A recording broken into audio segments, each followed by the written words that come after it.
नमस्कार। आज हम बात करेंगे एप्स्टीन फाइल्स ट्रांसपेरेंसी एक्ट की। एक ऐसा कानून जिसने वादा तो पूरी पारदर्शिता का किया था, लेकिन जो सामने आया वो उम्मीदों से कहीं ज्यादा उलझा हुआ था। तो चलिए आज इस पूरे मामले की परतें खोलते हैं। तो इस पूरे सफर में हम 5 अहम पड़ावों से गुजरेंगे। सबसे पहले देखेंगे कि पारदर्शिता के लिए ये मांग उठी कैसे। फिर उस राजनीतिक लड़ाई पर नजर डालेंगे जिसने इसे कानून की शक्ल दी। उसके बाद हम ये भी समझेंगे कि आखिर रिलीज अधूरी क्यों रही और जो कुछ सामने आया उसमें सच क्या था और अफवाहें क्या थीं।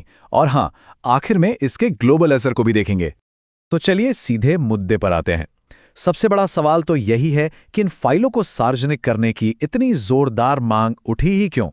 आखिर ये दस्तावेज इतने सालों तक ताले में बंद थे क्यों? तो देखिए, इसकी जड़ें कहाँ हैं। ये दस्तावेज किसी क्रिमिनल केस से नहीं आए थे, बल्कि एक सिविल मानहानि के मुकदमे से। मामला था वर्जीनिया गिफ्रे बनाम घिस्लीन मैक्सवेल का। 2017 में केस सेटल हो गया और समझौते के तहत सारे दस्तावेज सील कर दिए गए। बस यही वजह थी कि ये इतने लंबे समय तक जनता की नजरों से दूर रहे। लेकिन जैसा कि होता है, गोपनीयता की ये दीवारें हमेशा खड़ी नहीं रह सकती थीं। पत्रकारों ने और आम जनता ने मिलकर इतना दबाव बनाया, इतना शोर मचाया कि पारदर्शिता की एक ऐसी जबरदस्त लहर उठी जिसे नजरअंदाज करना नामुमकिन सा हो गया था। और यहीं से ये लड़ाई एक राजनीतिक मोड़ लेती है। अब ये सिर्फ जनता की मांग नहीं थी, ये कांग्रेस के गलियारों तक पहुंच चुकी थी, जहां एक बड़ा नाटकीय संघर्ष शुरू होने वाला था। और ये सब कुछ हुआ बहुत तेजी से। सोचिए, जुलाई में बिल पेश होता है और नवंबर तक वो कानून बन जाता है, सिर्फ कुछ महीनों में। इसमें सबसे बड़ा मोड़ तब आया जब थॉमस मैसी ने एक डिसचार्ज पिटीशन फाइल की, जिसने हाउस में वोटिंग के लिए सबको मजबूर कर दिया। यहां कहानी में एक बहुत ही दिलचस्प मोड़ आता है। प्रशासन का रुख 180 डिग्री घूम जाता है। जुलाई में जिन फाइलों को एक बड़ा धोखा कहा जा रहा था, नवंबर आते आते उन्हीं को जारी करने की वकालत होने लगती है। और ये सब कब होता है? हाउस में उस बड़े वोट से ठीक पहले। और नतीजा जबरदस्त, लगभग सर्वसम्मत। 427 के मुकाबले सिर्फ एक वोट इस बिल को पास कर दिया गया। ये दिखाता है कि इस मुद्दे पर दोनों पार्टियां एक साथ थीं। राजनीतिक मतभेद जैसे खत्म ही हो गए थे। पारदर्शिता की मांग इतनी मजबूत थी। तो कानून तो बन गया और वादा था कि 30 दिनों के अंदर सारी फाइलें पब्लिक कर दी जाएंगी। लेकिन जो हुआ वो उम्मीद से बिल्कुल अलग था। और असलियत तो सच में चौंकाने वाली थी। खुद डिपार्टमेंट ऑफ जस्टिस यानी डीओजे ने एक लेटर में माना कि डेडलाइन खत्म होने के बाद भी 1% से भी कम फाइलें रिलीज की गईं। मतलब 99% से ज्यादा दस्तावेज अभी भी पर्दे के पीछे थे।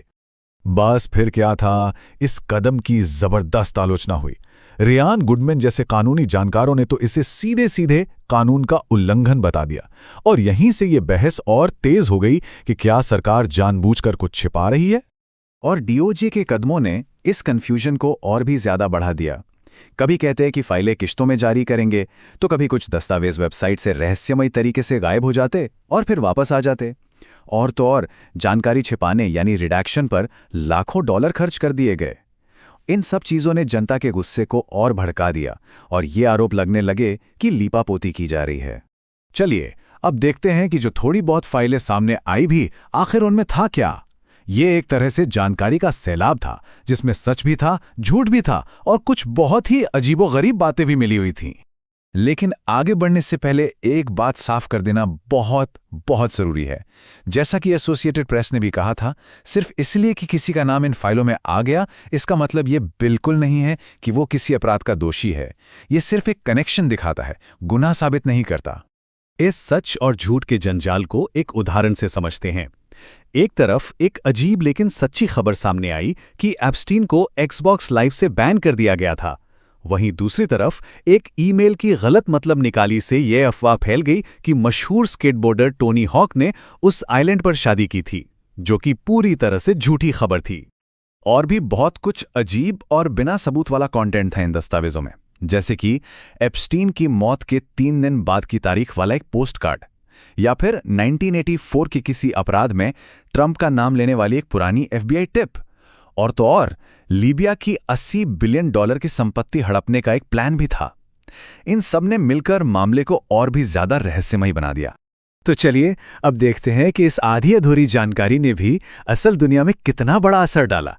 दुनिया भर में बड़े बड़े लोगों के करियर खत्म हो गए और नई जांचें शुरू हो गईं। इसका असर जनता के भरोसे पर भी पड़ा।